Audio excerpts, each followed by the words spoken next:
Climate change is one of the great market failures in all of human history. While the invisible hand should be at work, it's been off getting a manicure, obviously.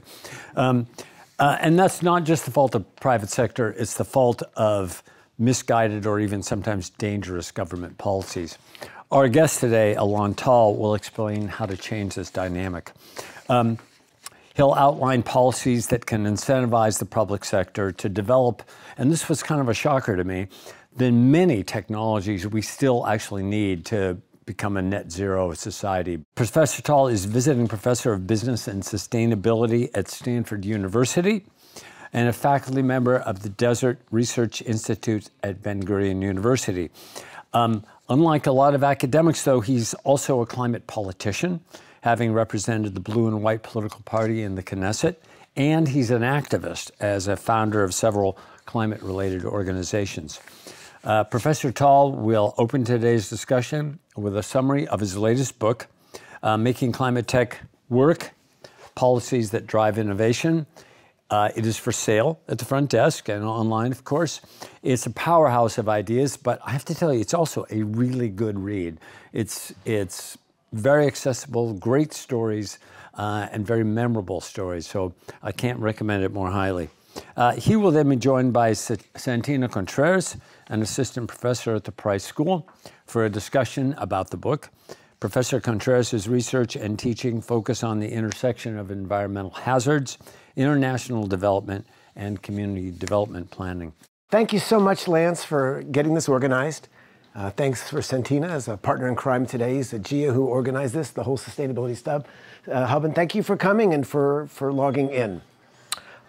It's great to be here in Los Angeles. I arrived yesterday and decided that I didn't need to, in a context like this, to go beyond what's going on outdoors. So I was a little bit surprised at the warm welcome that I received. But I think it absolves me of the need to go into the importance of improving the outcomes of climate policies, which is what we're going to talk about today. Now, the book I wrote actually began as an email discussion of a group of sort of very, very vaunted experts in sustainability. I was a little bit surprised that I was included, but I was happy. It was the dark days of COVID, and all these professors of ecology and the like were talking about different matters of global concern. And at some point, they began to sort of wax mundane with platitudes about how important it is to educate about climate change and how important it is to raise awareness. And that's when Bill Reese came and sort of brought everybody down to earth. For those people still working on their environmental literacy, William Reese is a very, very esteemed professor of ecology from the University of British Columbia. He is credited with a graduate student developing the concept of ecological footprint theory. I think we all have heard about ecological footprints. And he said the following, guys, get real. I mean, he said it much more politely than I'm going to say it, but he said, we are not going to solve the climate crisis by changing people's vision and ideas. It's important, but at the end of the day, it's going to have to come from technology. And how do I know that it's going to have to come from climate tech? Well, look at this group. Nobody in the world understands the implications and the ramifications of flying on airplanes and what it means in terms of the emissions and what it's doing to the planet more than the people in this group. So I ask you, how many of you have ever foregone a flight, a transatlantic plane trip, because it's bad for the Earth? He said, I'm not trying to be sanctimonious. I'm just as, hypocritical as the next guy. But until we figure out a way to make jet fuel zero emissions in terms of greenhouse gases, we aren't going to be able to solve this problem. We're going to continue to do that because people aren't giving up their mobility. And that line really resonated with me as somebody who a day doesn't go by without me feeling acutely aware of my own ecological inconsistencies. And so I started thinking about what it's going to take, because I'm well aware that the IEA, the International Energy Agency, has said that although we know some of the answers, about 50% of the emission reductions that we're going to need to get to net zero rely on technologies which have not yet become commercialized, and some of them yet not even invented. So we're going to have to almost be involved in a two-tier race. On the one hand, we have to mitigate, reduce our emissions. At the same time, we have to create policies which incentivize the development of new technologies. And so for those of you who are interested in this topic, I want to make a shout out for what I believe is the best climate change podcast you can hear any week with Shail Khan, who's a investor and whatever, brilliant guy called Catalyst. But he talks about the 8 horsemen of the apocalypse, these technologies which are so critical to the future, which include aluminum, steel, cement, chemicals, aviation, shipping, trucking, and chemicals. And there's more, but that's a good place to start. I would probably add meat and cultured meat. But these are particularly important challenges. And we can look at what's going on in the world. And there are experts. Here's a picture of major carbon removal systems. Like I mentioned, cultured meat. And we have now new cultured milk, which has 0 emissions, and cement and steel and the like. This all became very, very clear to me when I was a member of Israel's parliament and chair of a new committee on climate and the environment, because I had a long march of climate tech companies come in with the same message, more or less. They all had very different technologies, but they all said, we are suffocating. We are not getting the kind of support we need because it's really, really tough to make climate tech work.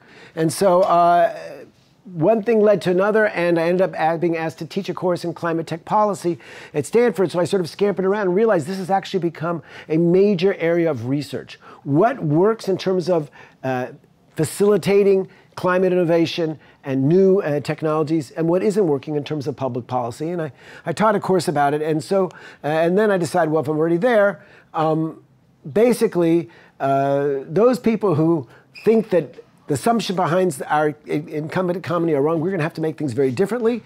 And so when we think about climate tech policy, there are really just 2 ways to go about it. On the one hand, we can have what you could call as a technology push, create the kind of conditions and circumstances and incentives which will push entrepreneurs, scientists, companies to develop those technologies which will be so important in our energy and in our economic transition.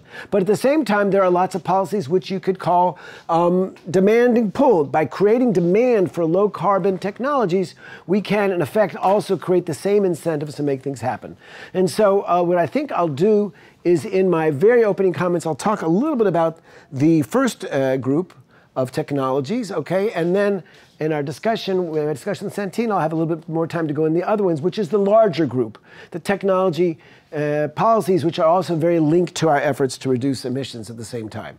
So one of the reasons we have such a problem with climate tech is that investors are very, very wary. And it's for good reason that they're wary.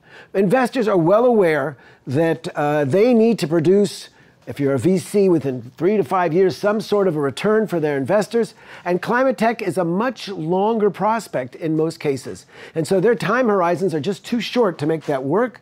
And then they face tremendous market uncertainties because almost no climate technology was ever developed in a neutral public policy setting. And so politics matters a lot. And here we are, 2 months, I think, to the day before the U.S. elections, and I don't think I need to elaborate more how important the political climate is to the entrepreneurial climate in the area of low-carbon technologies. And finally, there's this problem of what we call the absence of moats, the fact that it's very difficult in climate technology to retain the intellectual property associated with a lot of these innovations. Sometimes the grants are publicly available. And so VCs and other investors are sort of saying, you know, maybe I'll do something that's a little more certain. I won't make this leap of faith. And that creates a real gap between the, I would say, the socially optimal levels of investment in technologies which are critical so that we can save our planet and give our children a place to live that would be reasonable, and the actual money which is invested in this critical area. Now, it would be unfair in an academic environment not to share a very different view about the legitimacy of climate tech policy and innovation incentives. Because there is a school of thought which is largely associated with, say, libertarian kind of thinking, which says, you know, governments do a lot of things.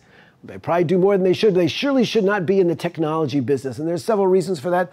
The first one is that government bureaucrats have no responsibility, no liability. They can play with the public's money whatever way they want. If the investment goes south, what does it matter to them? They still have a job. And therefore, by definition, we're going to be in a situation where bad investments are going to be made. And how do we know that? If the climate tech venture was worthwhile, the private sector would have funded it, okay? There's a whole way that we get new technologies out there, so there's no reason we should expect the government to do that. And by being involved, the government basically undermines the sort of rough and tumble and the competitive process, which is so important for the competition of ideas. And that's one way of looking at these issues. And if I agreed with that, this book would be very, very short. But I obviously don't think that anything of those three arguments make much sense at all. And the truth of the matter is, government involvement in technology development is as old as this country itself. And I often show my students a little clip from the musical Hamilton, because Alexander Hamilton, that hyperactive mind which created so much of the economic system in which we live, he weighed in on this issue over 200 years ago and explained that if there any way that the nascent United States of America is going to compete with Europe, he was thinking largely in the area of military and arms production, there needs to be government involvement, and there need to be help and pushing and assistance. Otherwise, they won't be able to do that. And all over the world, wherever you go now, you can find that there are special agencies designed to support innovation, because innovation is considered, along with natural resources and human resources and the like, a critical natural resource, a national resource.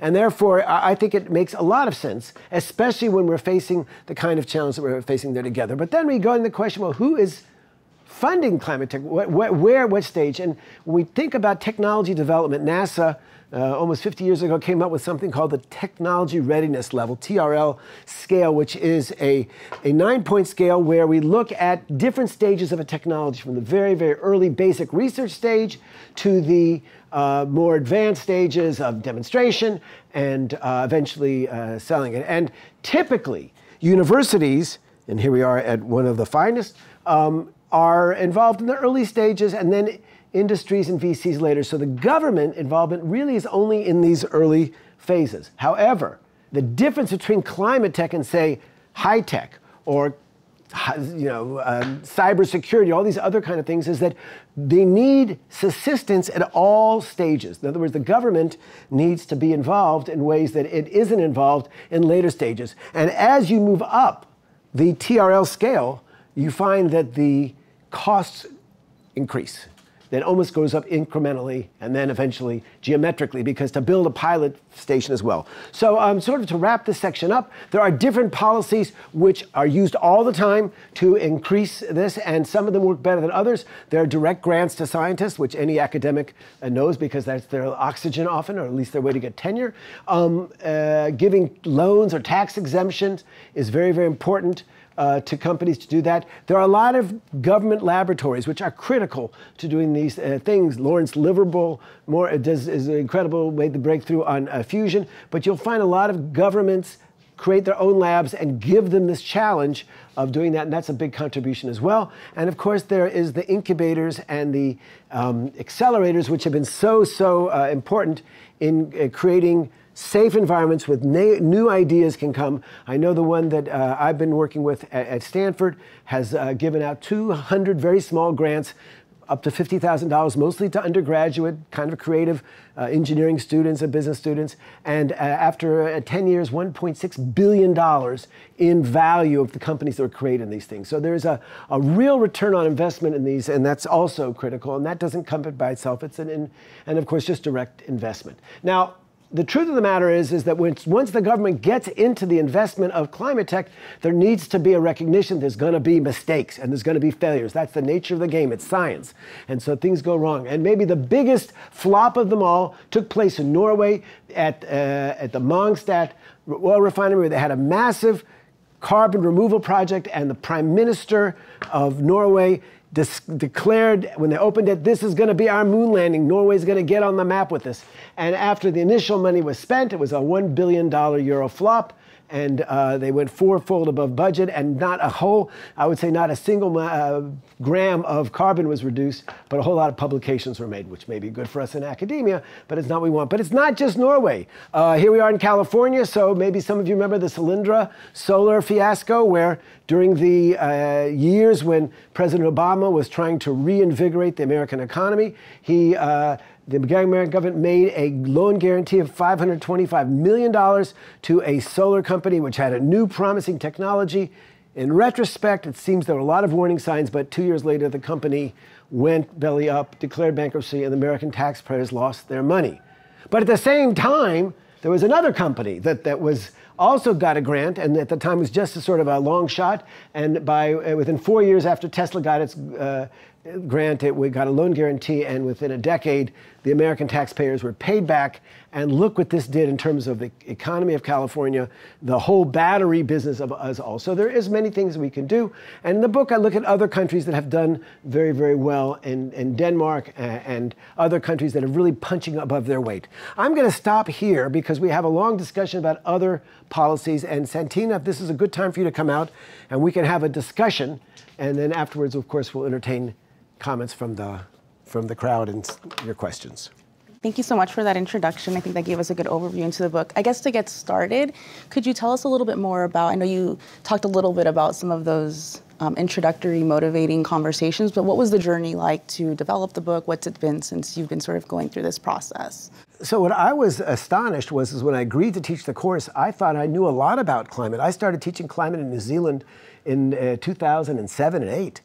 It's basic climate policy. And when I discovered in the years that I had been in politics, there had been an explosion of new policies, but more relevant for the book, there had been a whole literature of evaluation research where researchers around the world came to these policies and say, okay, well, what's working and what's not?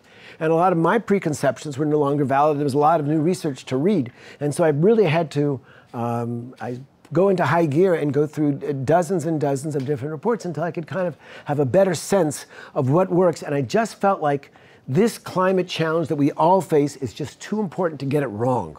We've got to know what works and what doesn't, and public policy researchers are good at that. We know how to define indicator variables and then go out and see pre and post and difference in different studies and things that are sort of standard methodologies, and that was very important for me to share as well. Yeah, that's great. Yeah, and so, you pointed this out a little bit in one of the slides, actually, but, I think we already have a large and rapidly growing number of solutions, sort of you talk about in terms of climate change. Can you elaborate, I guess, a little bit more on why the International Energy Agency estimates that we only have the 50%, as you pointed out, of the technology necessary to really reach net zero climate targets by 2025? Well, I think it took a long time before even the most zealous climate hawks realized that we're really going to have to get to net zero. I think we all talked a lot about reducing climate footprints because, quite frankly, the symptoms were not quite as acute as they were on a 116-degree day in Los Angeles. And so only recently, and with research coming out of Stanford, that the idea that really, if we're serious about this, we've got to get to net zero. And in fact, we talk now about net negative, that even if we go to net zero by the end of the century, we're going to have to reduce a little bit of the greenhouse gases in the atmosphere to bring things down and maybe save some of the island nations and reduce some of the temperatures. So this is a relatively recent acknowledgement, and in fact, it just was codified, I would say, in international law at Dubai. So that's one reason we didn't have the aspiration to go for this in the one hand. And quite honestly, I think also so much focus was going on energy transition because such a high percentage of our footprint was electricity. But I would argue that almost today looks like low-hanging fruit, that we kind of know that solar energy and wind energy will do the job. Maybe there'll be some, broader geothermal things that we hadn't thought about. And some people talk about geological hydrogen as a possible. There's other ideas. But today, there's no question that we can cost effectively get to zero emissions on electricity if we had the political will. The technology is there, and it would save money for people. So then all these other areas all of a sudden emerge as the next big challenge. And so that's what we have to get cracking and start doing with them. Okay, that's great. And so I guess it's a little bit embedded in what you're talking about, but what are there other sorts of technologies? Like what would you categorize as some of the more important things that we do still need to develop in terms of what you sort of laid out in that last question? So my thinking on this initially was very much formed by a wonderful book written by Bill Gates, actually. Bill Gates wrote a book called How to Avert a Climate Disaster, and he ranks his climate tech objectives by the relative proportion of the overall global footprint. And he doesn't want to look at anything that's less than a couple of percentage points. And if you go by that, certainly cement and steel are industries which contribute 6, 7, 8, depending on what your analysis is. And that's a very, very important part. I believe that the food system is one. Some people say 30% of the emissions are associated with food. And I think we can all recognize that the consumption of meat is going up year after year as developing countries become wealthier. That's one of the first things they do is change their diet, consume more meat. And so if we don't get this notion of cultured meat, not, impossible for plant-based meat is wonderful, but real actual meat that we make with synthesizing proteins and it tastes and looks like meat, and I think we're going to be in trouble. So I would put that as a very high priority. And again, we have to think about the fact that we have to look 10 years hence. I've mentioned the fuels for airplanes, those kind of things are very, very important. But the point I want to make about that is the relative contribution to overall emissions of all these things is going to go up by definition, because we can see already in the US and certainly in Europe, the contribution of electricity is going down. No question about it. We can already see that the huge investment and the transformation of these technologies to lower the costs is making it so that I think within the next 10, 15 years, we really won't worry about electricity anymore. It'll be all these other so-called harder to abate sectors. Yeah, no, that's a great point. I think also, so shifting a little bit maybe to a different sort of policy or program conversation, so if we think about carbon taxes, cap and trade, those have really been touted as sort of the critical options, they play a really important role in terms of our solutions, in terms of reducing emissions. And so in your book, you talk about this a bit, and mostly about the ways that they've potentially failed us in terms of those larger goals. And so can you talk a little bit about why that is, what could be done to potentially improve those sorts of approaches, or if you just think, it's just completely the wrong direction altogether, sort of what your thoughts are on that space? Well, I think that one of the important things when we adopt new policies is to have the intellectual honesty to acknowledge when they're not working. For years, I taught carbon taxes initially as a hypothetical policy intervention, and then later there were the early initial programs, and the first one was in British Columbia, and it looked at the beginning like it was succeeding dramatically. The Premier of British Columbia put on a carbon tax, gas prices went up, emissions started to go down modestly, but they went down, but the economy grew, and there was a sense that this is really starting to work. More recent evaluation research says actually no. Over time, gas prices continue to be higher, but people return to higher levels of consumption, and the carbon footprint in provinces other than in British Columbia that don't even have a carbon tax do much better. And that got me thinking, of course, you mentioned the cap and trade. Europe has the largest cap and trade. It's been in basically since 2005 in the Kyoto Protocol. They've been using it, and that was initially a terrible failure. And I think they share these programs that try to create sort of these, to monetize carbon, share certain common aspects. One of them is the price is just too low. And the other one is that there is a very generous granting of exemptions. When highly connected industries come and say this would be disastrous for farmers, for our cement industry, whatever it is, they kind of get a nice little pass. They don't have to necessarily pay these taxes. And then eventually the tax becomes ineffective. So those are sort of the two major problems that have come in, but that doesn't mean they can't be corrected. So we can already see in Europe, which has started to now every year they gave it all these allowances for emissions, and every year it goes down by 1.7%. Slowly but surely, they're bringing down the allowance, which means that you're creating a tighter market. And for the first time last year, the price of carbon, not the social price by economy, but the actual price on the emissions trading market of Europe was over 100 euros. Okay, that was sort of a psychological barrier. Remember, for most of the history, it was $1, $2. So we've seen, once you get serious about this, we can maybe make those programs work. But surely the lesson politically is it's very tough for government leaders to impose a serious, heavy carbon tax. Look at this president election and how, everybody wants to say, well, if I were only on the rich, but certainly I don't want to do it. And we know that carbon taxes tend to be a little bit regressive in terms of the kind of people who have cars that are not efficient, people can't afford the insulation in their houses or whatever, and they end up paying the higher prices. So it's easy to hammer politicians, but let's remember what happened when President Macron adopted a carbon tax, and there were the yellow jacket demonstrations. 5, 6 people died.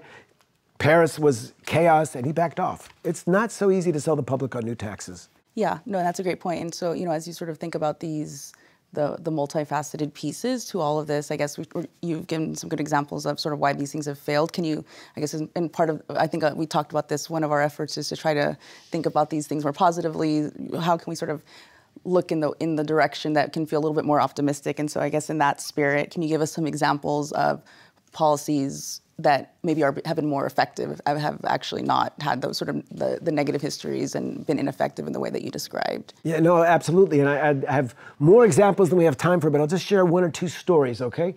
So let's start with what happened in Germany.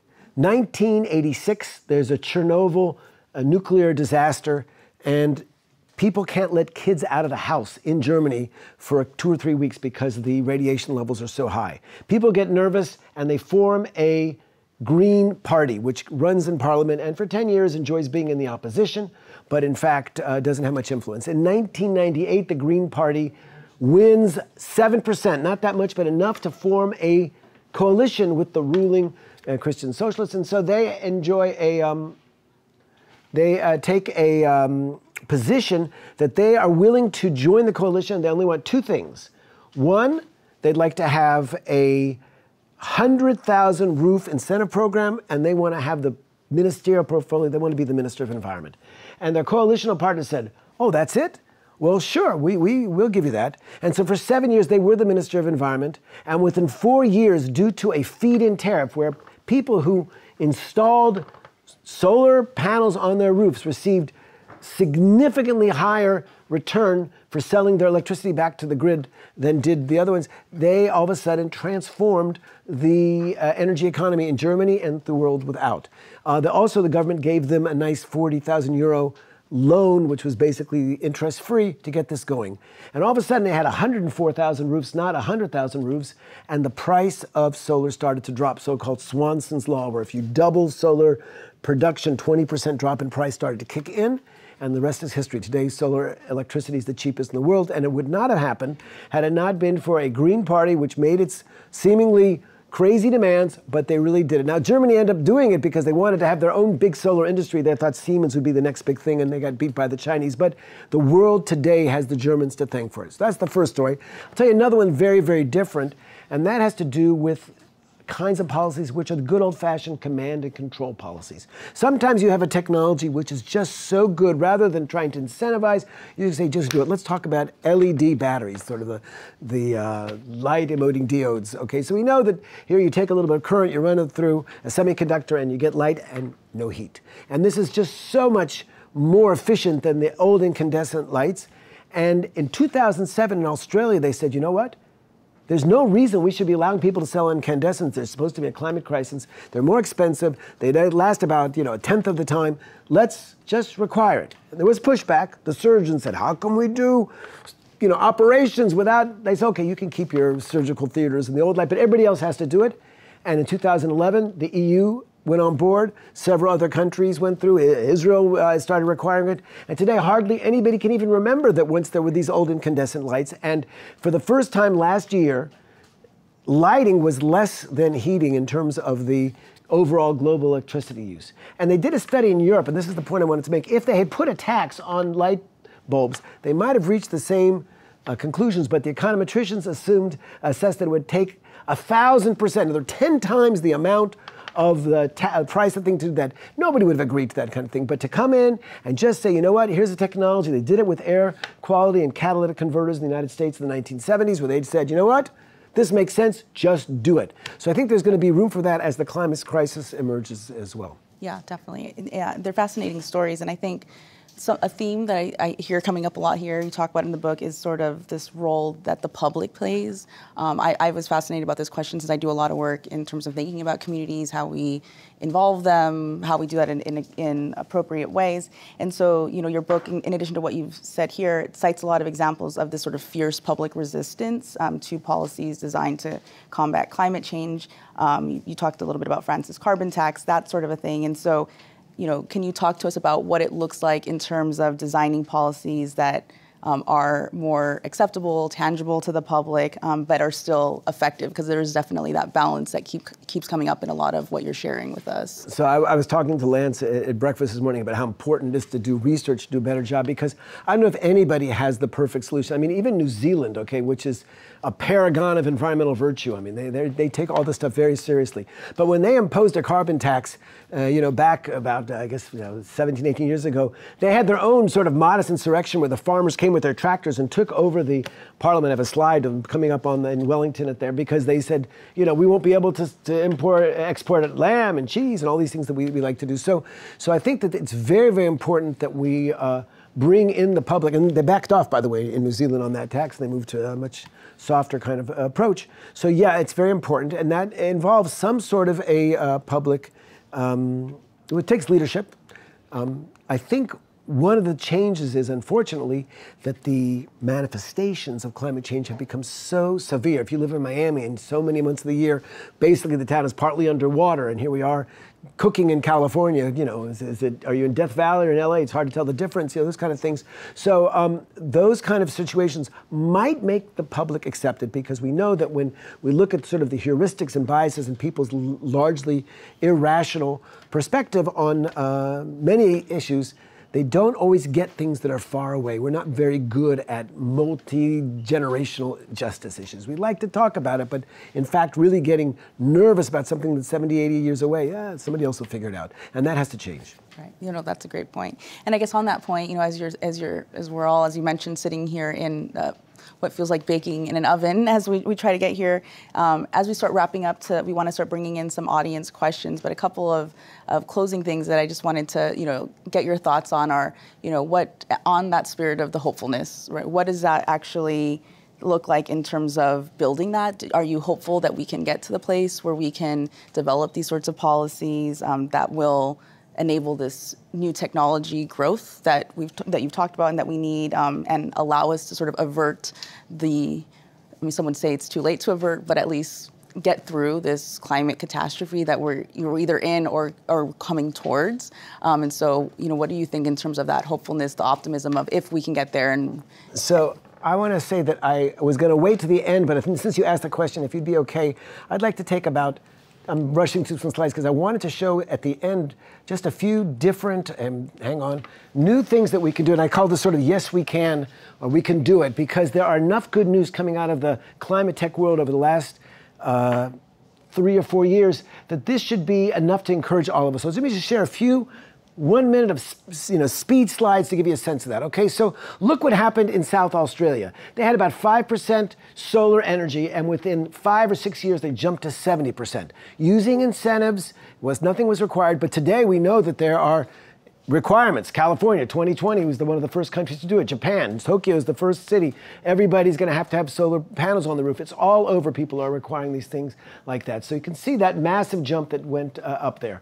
Also, I mentioned the price for carbon. And that matters a lot because Europe is going to what we call a border tax, a carbon adjustment border tax, which means that if you want to export goods into Europe and they have a high carbon footprint, well, you're going to have to pay a tax because they're not going to be suckers and have their industry lower the carbon footprint at a high expense and then be at a competitive disadvantage. When that happens, and you can look at the dates, it's already starting in terms of the monitoring, but on January 1st, 2026, essentially we have a European global carbon tax. I can't imagine America's not going to do the same, and certainly China. Well, all of a sudden, we're all going to be charging for this, so we might have our dream of a global one.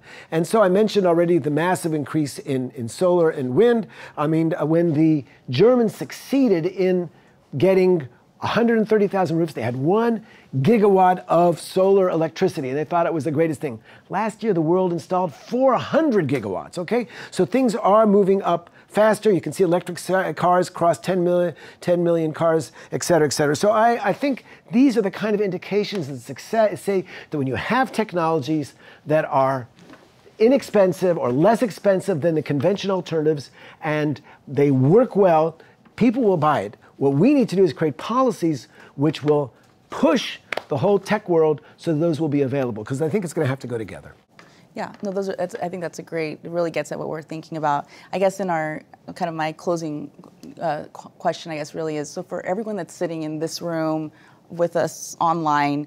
Can you maybe share what might be the couple of things that they themselves can do? I get this question comes up a lot with my students in terms of, where do I fit in terms of this conversation? And so based on this sort of data that we see and the larger sort of policy initiatives, what does that mean for us individually of sort of the actions that we can contribute to these conversations?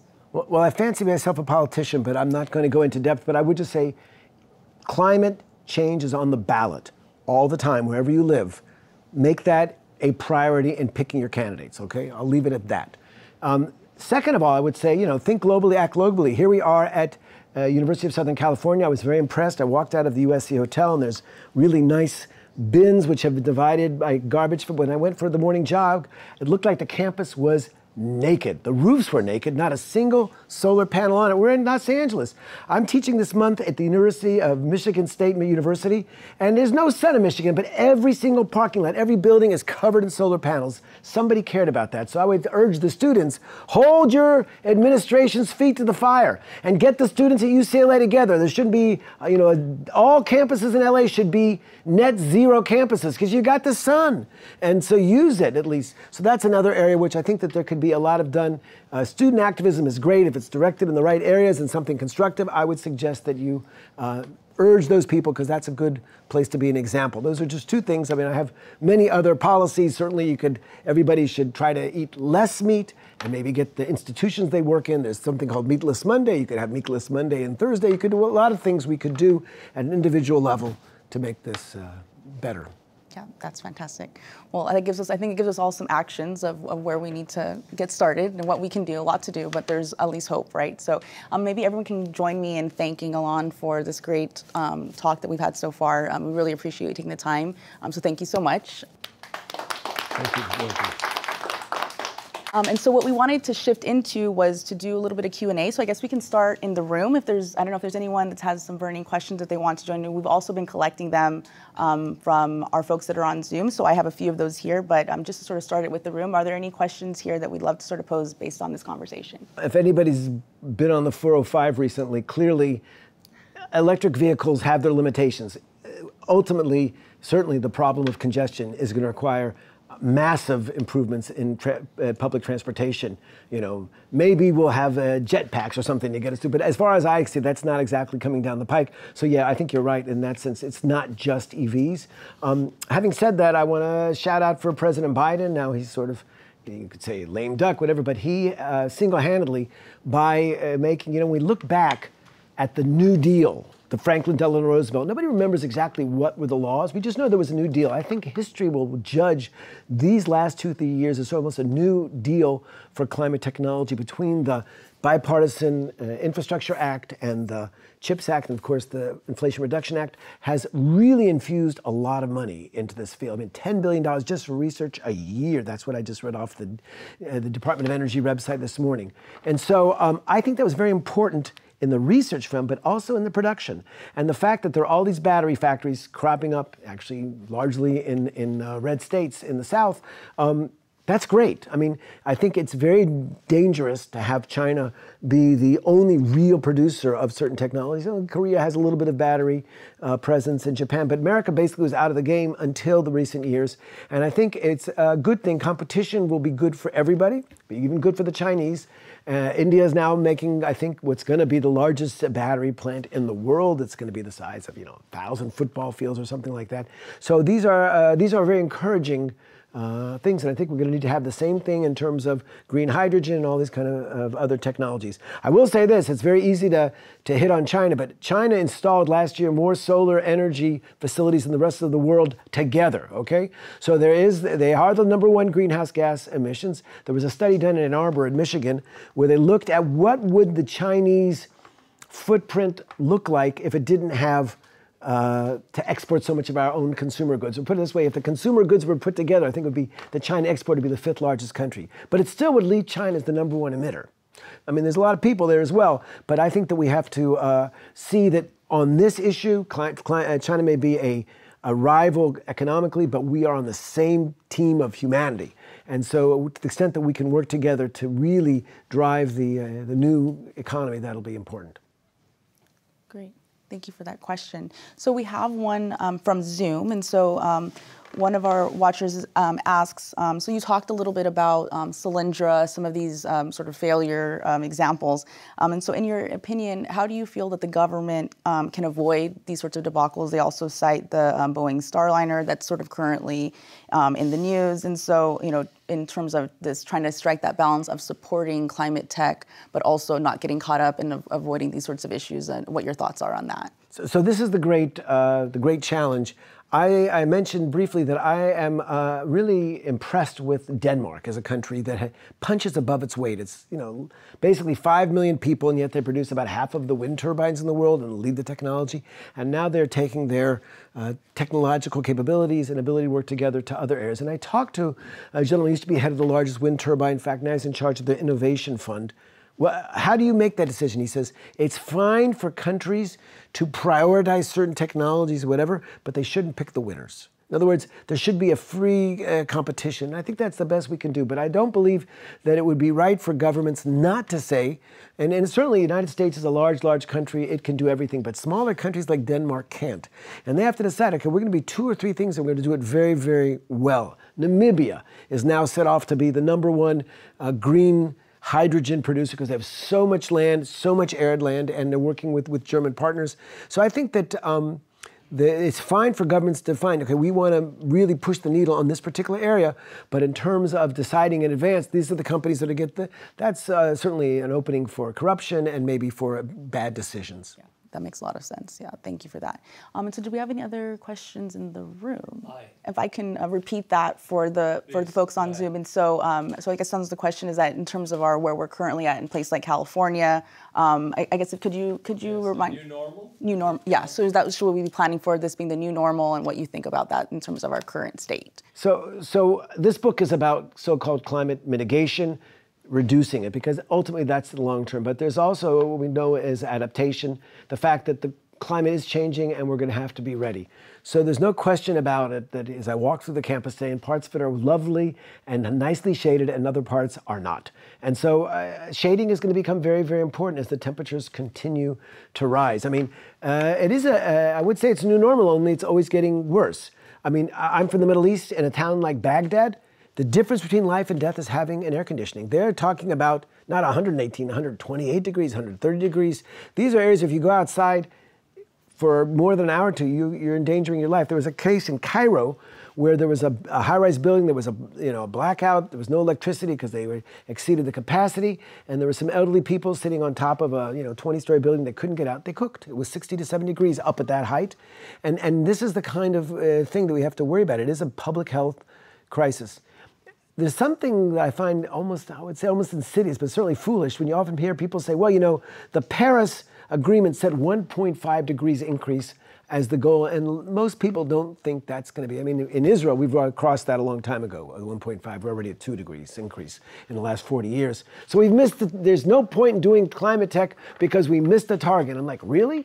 So it's going to get worse and worse and worse? I mean, most of the people in this room will be fine. I think I just became a grandfather. I've got these 2 little 3-month-old babies, and I'm saying, what kind of a world are we leaving for them? So I would say we can't accept it as a new normal, and that's why getting to net zero has to be the common goal of humanity, and we have to deal with the same kind of enthusiasm and zeal that people go to war and do all kinds of sacrifices in times of war, and then really think about reducing it. Because remember, there are people whose lives, Bangladesh, 40% of the rice-producing area in Bangladesh is going to be covered with water, seawater. We can't even imagine the humanitarian consequences. So yes, I don't think it's going to be cooler next year at this time, and not for many years to come, but I believe climate scientists who think that once we start with methane, because that has a shorter lifespan in the atmosphere, I believe that maybe if we do the right things today, 2 generations hence, they'll be back on track. I'm hopeful. That's great. And so we're going to pull in someone from Zoom again. And so a question we have online is, as we're talking about the movement, say, to a lot of electricity driven, so cars, stoves, all these different sorts of things, it's I think about how we pull all these things together. And so with a lot that you're speaking of in terms of the extreme heats that we're dealing with, and they're only going to be getting worse, how can we assure that there's going to be the availability of the grid to carry the electricity? We're pushing one one thing, but what does that look like in terms of our capacity as we sort of face these larger dilemmas? So you raise a really, I'm not sure who made the question, but it's a very important one. One of the great climate scholars of our age is a young man named Jesse Jenkins from Princeton University, and he does a lot of the assessment about how much the Inflation Reduction Act is be affected. But one thing he points out is that for the Inflation Reduction Act to work its magic and to make that electricity transition, we're going to need to triple the size of the grid of the United States because of the decentralized, dissemination system, and that's a tall order. And I've heard several government officials, senior Secretary of Labor, said there was a mistake. All these people were taught to code 10 or 15 years ago. We should have been teaching people to be electrical engineers and electricians because that's really the immediate challenge, and that's where the demand is going to be. So if somebody, is looking for a professional challenge, which is going to be part of a righteous movement to save the earth, building out our electricity grid is going to be essential. And it's this way all over the world. There's all these bottlenecks where they say, well, there's all this demand for solar power, but unless you're a prosumer who, collects their own electricity and we're not going to be able to put it on the grid because it just can't reach it. So we're going to have to think about that. And remember, with the new electrification of our vehicle fleets, and Norway by 2025 is banning any kind of fossil fuel vehicle. I mean, they're ahead. California's 2035, Europe 2035, but that's going to dramatically increase household less electricity consumption. And I want to take a shout out here. I mean, we are in California, and this is a school of public policy things. The world looks to California to some extent for some of the policy innovations. One of the important ones was this past summer, I think, where they changed the price on the feed-in tariff. So I think it was something like 10 or 15 cents during the day, but if you, after 6 p.m., if you have solar energy, you want to sell it back to the grid, you get $2. Well, what does that say? It means that if you want to make the money on your electricity, on your panels, you need a battery. And then you can store it during the day and then sell it when people need it at night when the sun isn't shining. And that has basically changed the calculus for new solar systems in California. Nobody is buying just solar panels. They're buying solar panels and a battery. And battery prices have also come down, as we know they will, as with the greater demand. So this is all driven by public policy. Nobody should think otherwise. It's no invisible hand. As Lance said, I like that he's off getting a manicure. We have to take responsibility for this and do it boldly, but thoughtfully with empirical, and evidence-based policies. So the question is, what can we do as universities, individuals, to sort of push is more sort of interested more in the industry sort of investment and interest in these sorts of conversations? Okay.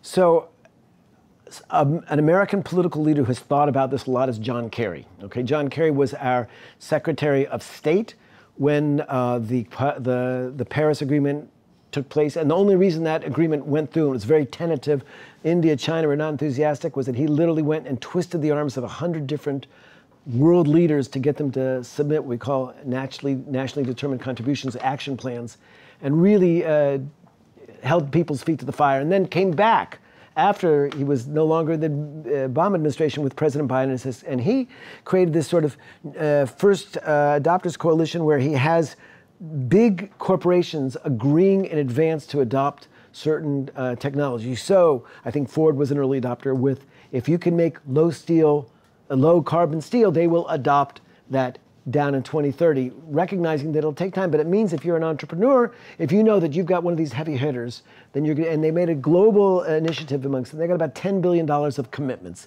So that's one thing. So it can be top up.